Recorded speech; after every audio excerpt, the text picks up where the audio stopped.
Kobe Bryant Shaquille O'Neal split has been one of the top debated NBA subjects on the internet. It was initially believed more so at the time that Kobe was at fault, blaming him being a constant ball hog, constantly shooting during games, not passing up much, him talking, making comments about Shaq publicly. He was deemed the guy who couldn't get along with his teammates. In the years since his passing, the popular belief has been that Shaq was more at fault for not showing up in shape, constantly being childish, being the type of guy that didn't take basketball serious, and didn't mesh well with Kobe Bryant. I decided to look into it. I'm going to give you my verdict on who is more at fault for the split. Fasten your seatbelts for the realest Eagles and Sixers YouTuber! One who plays no clickbait and gets to the point! The myth, the legend, Nicky Steves! Come to my channel, you know the deal. Yo, boy, always keeps things real. I'm simply stat, you think they slate, dropping unrealistic mags, 2K takes for the clip. Even though cats like that get views closer to the milli, never hear me preach, LeBron to Philly. Before you watch the Eagles all the way through the early 22, authentic talk, forget what others do. Come to my channel, you know the deal. Yo, boy, always keeps things real. The 24/7, 365 way. Sports content for the reals that fill the day.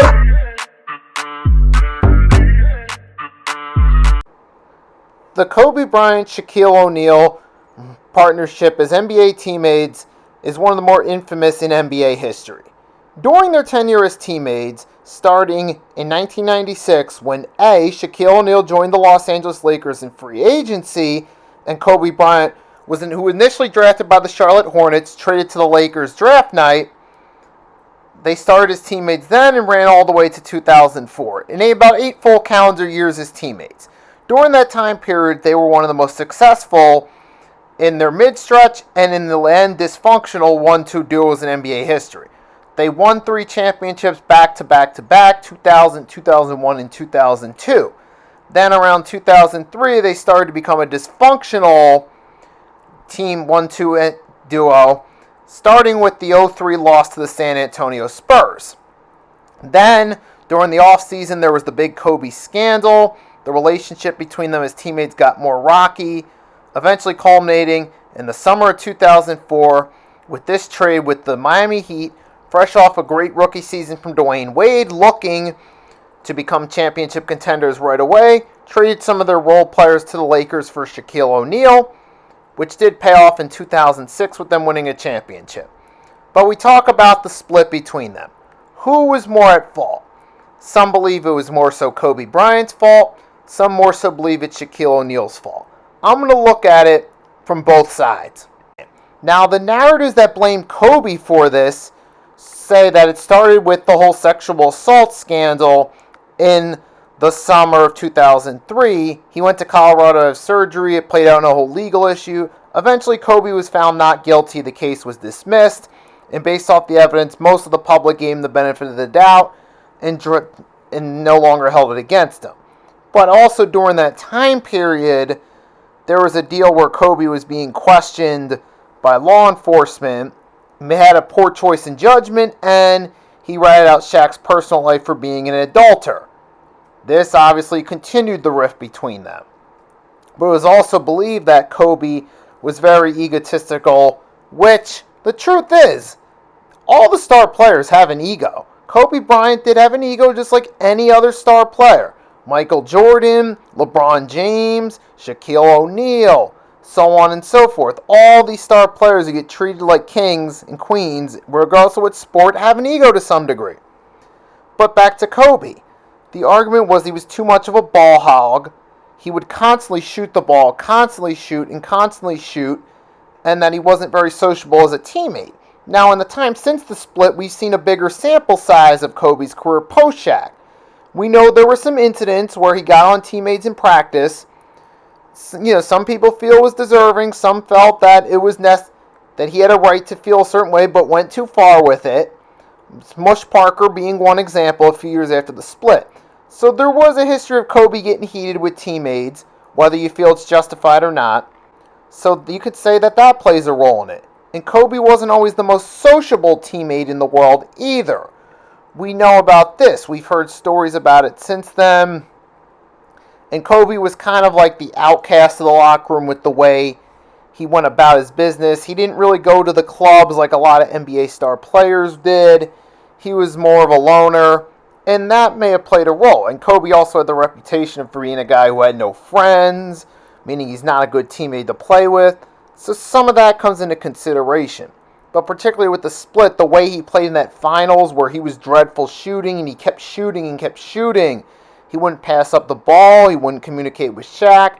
At the time, a lot of people pointed the finger of blame at Kobe and said that it was his fault for that reason, saying that he was being too antisocial, he had become too much of a distraction, and he ultimately forced the Lakers' hand because Kobe Bryant did supposedly tease the idea of going to the Clippers, but this was not the first time in his career he did this.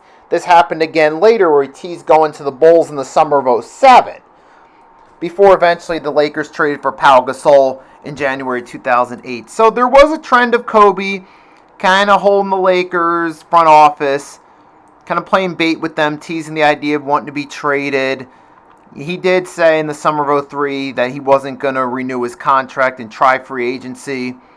So some of that could be put on Kobe there. But then on the flip side, you got to remember, there's always two people involved in every situation. Shaq played a role in this too. And in Shaquille O'Neal's case, some of the talk about him, about how he was at fault, indicates that him constantly showing up to camp out of shape drove Kobe crazy, that he was a little too goofy, he didn't take the basketball game as serious, and that drove Kobe crazy. Now, it is true that Shaquille O'Neal did have a habit of showing up to camp out of shape and trying to play his way into shape on the court. And I'm pretty sure it's true that it did rub Kobe the wrong way, and that played a role in it. Another considering factor is that Shaquille O'Neal always wanted the main spotlight to be on him. This was a continuing trend throughout his career. And Shaq has been known to be childish too, both before, during his stint with the Magic, and even post-Lakers. Two examples notable. But during his stint with the Magic, him and Penny Hardaway kind of butted heads over contract disputes. It's been reported or discussed in the years since that part of the reason he split from the Magic is he was having contract disputes over shoe endorsements between him and Penny Hardaway. And there was a slight clash between the two. Now, there wasn't any beef, but there was slightly that. And then Shaq, when it came to the money deal and contracts, got what he wanted at the time in the summer of '96 with the Lakers. At the time, Magic Johnson was gone. Kobe was a player straight out of high school who got traded to the Lakers draft night after the Hornets took him. Shaq was getting that bag, contract-wise. So he was happy with the offer. So there was that little bit of a rift between him and Penny Hardaway. And so that's a rift with Penny Hardaway, and then a rift with Kobe. And then even you see later Shaq with him and Dwight Howard, the constant beef between him and Howard. Shaq just cannot stop talking about Dwight Howard still to this day. It just seems like it's a very childish beef.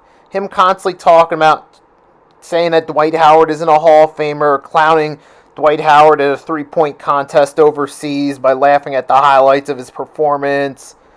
The whole beef started over who was Superman. Very childish, immature type deals. Now, to be fair, Kobe Bryant, as stated, also didn't get along with Dwight Howard, so that can point to Dwight Howard being a common denominator. But really, in the grand scheme of things in the sports world, particularly the basketball world, there's a lot of ego. And oftentimes, egos clash. A lot of times. And that includes different players. Like we said, Dwight Howard had the common denominator of clashing with both Kobe and Shaq. And then Shaq and Kobe clashed with each other. Kobe had some clash with some teammates he wasn't a big fan of, like Smush Parker and Kwame Brown, before they landed Pau Gasol. But now we've come to drawn to the conclusion that both guys were known to butt heads with other teammates or other superstars, and I think that played a role in it. Now, as far as my final verdict goes, now that I've looked at both sides of it, Kobe Bryant and Shaquille O'Neal were both at fault for the beef with each other. They both had big egos, which most superstars do, and they both wanted to be the star of the team. They couldn't stand the idea of being the co-star. For Kobe, he didn't like the idea of being considered the little brother by Shaq. Shaq always wanted to be the main star, have the main endorsement deals, be the star of the show wherever he went. It happened with the Magic, with him and Penny Hardaway. Then it happened again with the Lakers. There was actually a comment. I looked at the top 5 reasons you can't blame Kobe for the Kobe-Shaq split. There was a comment in the comments from William Toad 8040, and I'm going to read it. He said, quote, Shaq needed to work harder at keeping himself in shape after 2000, needed to be more willing to share the spotlight after 2001, and transition from big brother, little brother to co-leaders type relationship, and needed to be more willing to share the spotlight after 2003. And leadership role in scoring with Kobe after 2004. Kobe needed to be more friendly and social with his teammates, work on chemistry, stop trying to score as many points, and pass the ball more rather than taking bad shots in games that matter the most. 2004 NBA Finals, 2003 Western Conference Finals, and spend 2001 to 2004 acknowledging that Shaq was the leader and more of a team player. In conclusion, they both had to become less egotistical and self-centered, more collaborationist and team-centered. I think that quote right there is an excellent quote that summarizes the relationship. Both guys had big egos, and they clashed.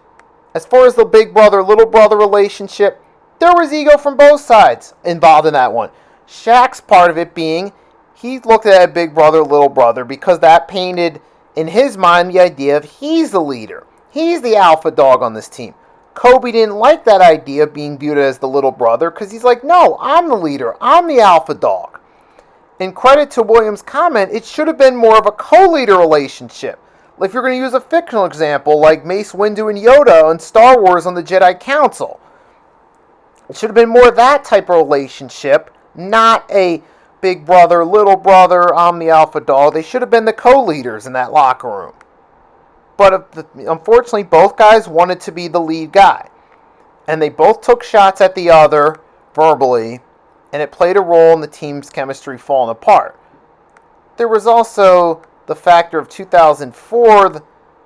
First you already had Kobe and Shaq were butting heads over it, and then you added the way that Gary Payton didn't mesh well with the team, and that played a role in their loss in the 2004 finals. So that didn't help soothe things over. At that point, the Kobe-Shaq relationship already started to fall apart, and now you added more drama to the mix.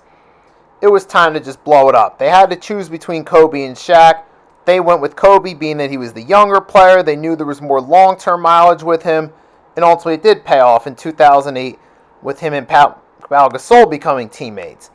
I'll say this, Kobe and Pau were more meant to coexist as teammates. Pau was never really the alpha dog. He played hard, took care of business. He was never really focused on stat padding. He was just focused on being the leader to help his team. And that meshed well with Kobe. That was the type of teammate Kobe wanted, a player that played hard and was that workhorse type teammate.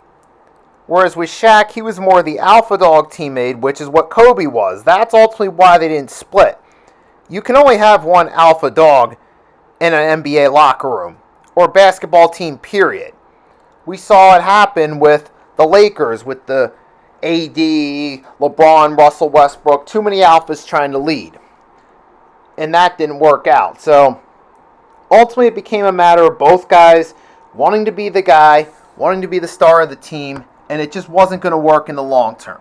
It worked great when Shaq was the leader and Kobe was on the rise, but when they both got to that point they wanted to lead, it really didn't work out with them being teammates. So I'll leave it at that. I feel both guys being the alpha dog on the team, not wanting to share responsibilities as co-leaders, was ultimately the main reason they split up. And both Kobe and Shaq did play a role in it.